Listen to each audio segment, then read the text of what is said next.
যোগিনমা স্বামী গম্ভীরানন্দ।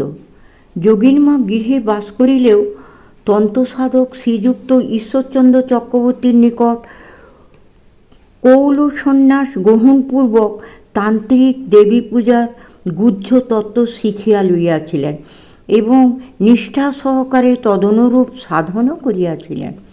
শ্রী শ্রী মা কলকাতায় থাকিলে তাহার গৃহে প্রতি বৎসর ঈশ্বর জগদ্ধাত্রী পূজায় আগমন করিতেন এবং শ্রী রামকৃষ্ণ সন্তানগণও সানন্দে যোগ দিতেন। শ্রীরামকৃষ্ণগত প্রাণা যোগিনমার দেবী ভক্তির সহিত একটি অতি মনোহর উদার ভাবও মিশ্রিত ছিল। দেয়ালে বহু দেব দেবী ও সাধুর ছবি শোভা পাইত। শীতলা, ষষ্ঠী, গোপাল প্রভৃতি অনেক দেবতাই তাহার পূজা পাইতেন। তাহার সুদীর্ঘ সাধনার পরিণতি স্বরূপে তিনি স্বামী শারদানন্দের নিকট বৈদিক সন্ন্যাস গ্রহণ করেন। ওই অনুষ্ঠানে স্বামী প্রেমানন্দও উপস্থিত ছিলেন। সন্ন্যাস গ্রহণ করিলেও তিনি অপরের নিকট উহা প্রকটিত করিতে সংকুচিত হইতেন, তাই গেরুয়া পরিধান করিতেন শুধু পূজাকালে, অন্য সময়ে শুভ্র বস্ত্র পরিহিতা থাকিতেন। শ্রীরামকৃষ্ণ তাহার সম্বন্ধে একথা বলিয়াছিলেন, ও কুঁড়ি ফুল নয় যে একটুকুতেই ফুটে যাবে, ও যে সহস্রদল পদ্ম ধীরে ধীরে ফুটবে। এই মহাবাণী যোগিনমার জীবনে অক্ষরে অক্ষরে প্রমাণিত হইয়াছিল। সাধন জগতের আনন্দের কথা ছাড়িয়া দিলে যোগিনমার শৈশব ভিন্ন সমস্ত জীবনই দুঃখময় ছিল বলিলেও অত্যুক্তি হইবে না। 1906 খ্রিস্টাব্দে তাহার কন্যা গনু বিধবা হইলেন। 3 বৎসর পরে একটি দৌহিত্রের মৃত্যুর পর যোগিনমা কাশীধামে উপস্থিত হইয়া কন্যাটিরও কাশীপ্রাপ্তি স্বচক্ষে দেখিলেন এবং অনাথ দৌহিত্রদ্বয়কে লইয়া কলকাতায় ফিরিলেন। এই অসহায় বালকদের আত্মীয় স্বজন থাকিলেও তাহাদের দ্বারা উপযুক্ত তত্ত্বাবধান ও শিক্ষা দীক্ষা অসম্ভব জানিয়া যোগিনমা স্বামী শারদানন্দের সাহায্যে উহাদের প্রতিপালনের ভার স্বহস্তে লইলেন।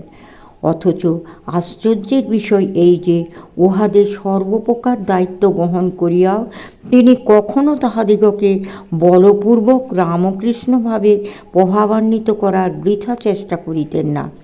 তথাপি তাহার দেহত্যাগের 6 মাস পূর্বে সর্বকনিষ্ঠ দৌহিত্রটি তাহাকে জানায় যে সে সন্ন্যাস গ্রহণে ইচ্ছুক। তখন তিনি তাহাকে সন্ন্যাস জীবনের দুঃখ কষ্টের কথা সমস্ত খুলিয়া বলেন, কিন্তু ইহাতেও সে নিরস্ত না হইলে তাহাকে সর্বান্তঃকরণে আশীর্বাদ করেন। 1914 অব্দে যোগিনমার মাতা গঙ্গা লাভ করেন। যোগিনমাই ছিলেন বৃদ্ধার একমাত্র সন্তান, সুতরাং তাহার এই দারুণ শোকের অবধি ছিল না। দেহত্যাগের পূর্বে যোগিনমা 2 বৎসর বহুমূত্র রোগে ভুগিতেছিলেন। এই রোগ যন্ত্রণার মধ্যেও তিনি প্রায় প্রত্যহ সুমধুর কণ্ঠে গোপাল গোপাল উচ্চারণ করিতে করিতে ভাবসমাধিতে মগ্ন হইতেন। শ্রীরামকৃষ্ণ তাহাকে বলিয়াছিলেন যে এই যুগে গোপালভাবে সাধনা বিশেষ ফলদায়ক। তাই শক্তিমন্ত্রে দীক্ষিত হইল যোগিনমার জীবনে এই অপূর্ব পরিণতি ঘটিয়াছিল। শেষ দিন যতই ঘনাইতে লাগিল ততই তিনি ভগবান ব্যতীত আর সমস্ত যেন ক্রমে ভুলিতে থাকিলেন। শ্রীরামকৃষ্ণ ও শ্রী শ্রী মা এবং তাহাদের অন্তরঙ্গগণের স্মৃতি কিন্তু তাহার হৃদয়ে সদা জাজ্বল্যমান রহিল। 2-3 দিন বাক্যালাপ বন্ধ আছে এবং তরল খাদ্য গ্রহণেও তাহার সম্পূর্ণ অসম্মতি রহিয়াছে লক্ষ্য করিয়া স্বামী শারদানন্দ চিকিৎসককে পরীক্ষা করিয়া দেখিতে বলিলেন, ইহা রোগজনিত আচ্ছন্নতা কিনা। ডাক্তার বিশেষভাবে পর্যবেক্ষণ করিয়া জানাইলেন যে তিনি ঐরূপ কোনো লক্ষণ দেখিতেছেন না। তখন স্বামী শারদানন্দ উপস্থিত সকলকে জানাইলেন যে শ্রীরামকৃষ্ণ একদিন যোগিনমাকে বলিয়াছিলেন, ব্যাকুল হইও না গো, মরণকালে তোমার সহস্রদল পদ্ম বিকশিত হয়ে তোমার পরম জ্ঞান দান করবে।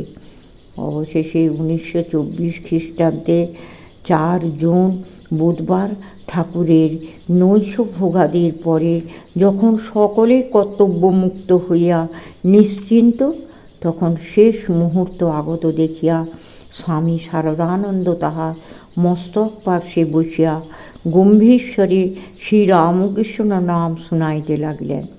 তদবস্থায় যোগীর মা রাত্রি 10:25 সময় শ্রীরামকৃষ্ণ পাদপদ্মে মিলিত হইলেন। সমাপ্ত।